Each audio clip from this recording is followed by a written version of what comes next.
नमस्कार मित्रांनो, मी कैवल्य कुलकर्णी, रानडे बालक मंदिरचा विद्यार्थी छोटा बकुळमध्ये शिकत आहे. आज मी माझ्या आईबाबांसोबत मल्हारगड किल्ला बघण्यासाठी जाणार आहे. तर त्या किल्ल्याची माहिती मी या व्हिडिओमध्ये देणार आहे. पुण्याहून सासवडला जाताना दिवेघाट संपल्यावर काही वेळाने डावीकडे झेंडेवाडी गावाचा फाटा लागतो. तेथून 2 किलोमीटरवर झेंडेवाडी आहे. गाव पार करून आपल्याला समोरच्या डोंगर रांगांमध्ये दिसणाऱ्या न आकाराच्या खिंडीत जावे लागते. या खिंडीत गेल्यावर समोरच आपल्याला मल्हारगडाचे दर्शन घडते. खिंडीतून किल्ल्यावर जाण्यास अर्धा तास लागतो. झेंडेवाडी गावापासून खिंड पार करून किल्ल्यावर जायला साधारण 1.5 तास लागतो. झेंडेवाडी फाट्यापासून जाताना आम्हाला अंजिराच्या, सीताफळांच्या आणि पेरूच्या बागा बघायला मिळाल्या. तसेच तेथील शेतकऱ्यांची परवानगी घेऊन अंजिराच्या शेतात आईने माझे काही फोटो देखील काढले. तर महाराष्ट्राच्या सर्व किल्ल्यांमध्ये सर्वात शेवटी बांधला गेलेला म्हणून मल्हारगड प्रसिद्ध आहे. पुणे जिल्ह्याच्या दक्षिणेकडे वेल्हे तालुक्यातून सह्याद्रीच्या मूळ रांगेचे 2 फाटे फुटतात. एका डोंगर रांगेवर राजगड आणि तोरणं आहेत. दुसरी डोंगर रांग ही पूर्व पश्चिम पसरलेली आहे. ह्याच रांगेला भुलेश्वर रांग म्हणतात. पुरंदर, वज्रगड, मल्हारगड, सिंहगड हे किल्ले याच रांगेवर आहेत. पुण्याहून सासवडला जाताना लागणाऱ्या दिवे घाटावर लक्ष ठेवण्यासाठी मल्हारगडाची निर्मिती केली गेली होती. या किल्ल्याची निर्मिती इसवी सन 1757 ते 1760 या काळातील आहे. पायथ्याला असणाऱ्या सोनोरी गावामुळे या गावाला सोनोरी म्हणून देखील ओळखले जाते. पेशवाई काळात सुरू असलेल्या व्यापारी मार्गांवर म्हणजे दिवे घाटावर लक्ष ठेवण्यासाठी या किल्ल्याची निर्मिती केली गेली होती.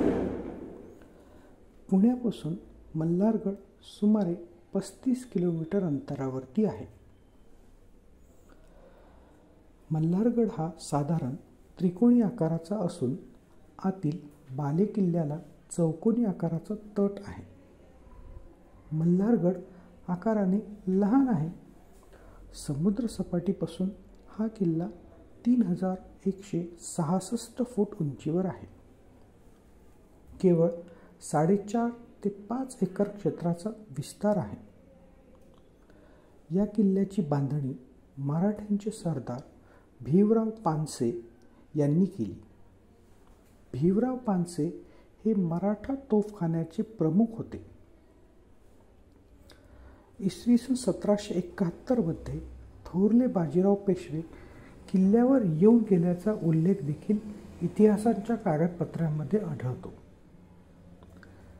या पानसेंचा किल्ल्याखालच्या सोनोरी गावात एक चिरेबंदी वाडा देखील आहे.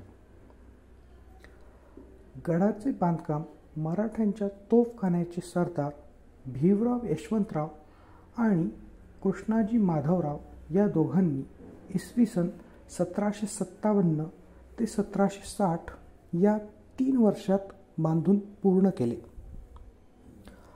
पूर्वेकडच्या मुख्य प्रवेशद्वारातून आत शिरल्यावर डाव्या बाजूने पुढे गेले असता बालेकिल्ल्याच्या तटाआधी आपल्याला एका वाड्याचे अवशेष दिसतात. बाजूलाच एक विहीर आहे. बालेकिल्ल्यात प्रवेश न करता तटाच्या बाजूने पुढे गेल्यावर समोरच एक बांधीव टाके लागते. किल्ल्याच्या दक्षिणेला पाण्याचे टाके तटाला लागूनच असून पावसाळ्यात व हिवाळ्यात पाण्याने भरलेले असते. तसेच पुढे 2 मंदिरे देखील आहेत. यातील लहान मंदिर खंडोबाचे आणि जरा मोठे हे महादेवाचे आहे. खंडोबा आणि महादेव मंदिरामुळे या गडाला श्री क्षेत्र जेजुरी आणि श्री क्षेत्र कडेपठाराचे स्वरूप आलेले आहे. फक्त मल्हारगडावरच खंडोबा आणि महादेवाचे एकत्रित मंदिर बघायला मिळते. बालेकिल्ल्याच्या उत्तरेला प्रवेशद्वार आहे.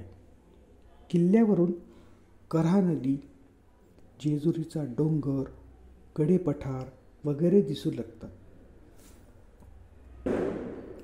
राजा शिवछत्रपती परिवाराने साल 2016 पासून कार्य करण्यास सुरुवात केली. तेव्हापासून वेगवेगळे कार्य केलेले असून किल्ल्यावरील पाण्याचे टाके साफ करून त्यातील गाळ काढून ते स्वच्छ केले. पुढे किल्ल्याच्या टोकावर असणाऱ्या बुरुजाकडे जाताना एक विहीर लागते. त्या विहिरीत सध्या पाणी नाही.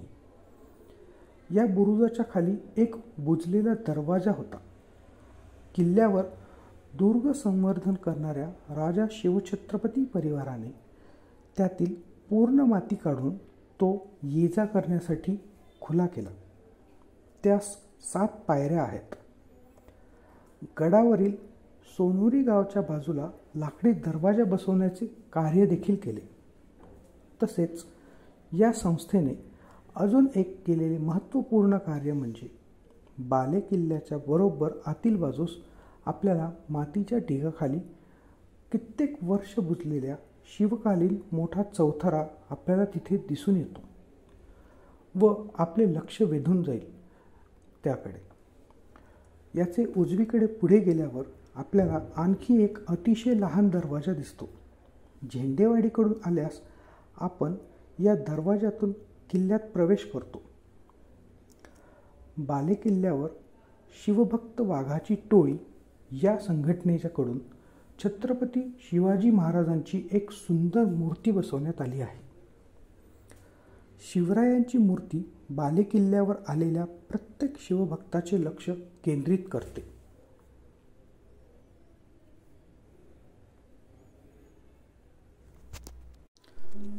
आणखी एक आवर्जून सांगण्यासारखी गोष्ट म्हणजे भारतीय स्वातंत्र्य लढ्यात आद्य क्रांतिकारक किंवा सशस्त्र क्रांतीचे जनक मानले जाणारे वासुदेव बळवंत फडके आणि उमाजी नाईक यांनी आपल्या सहकाऱ्यांसह या गडाचा आश्रय घेतला होता.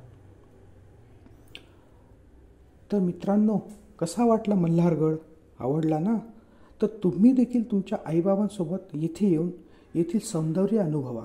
धन्यवाद.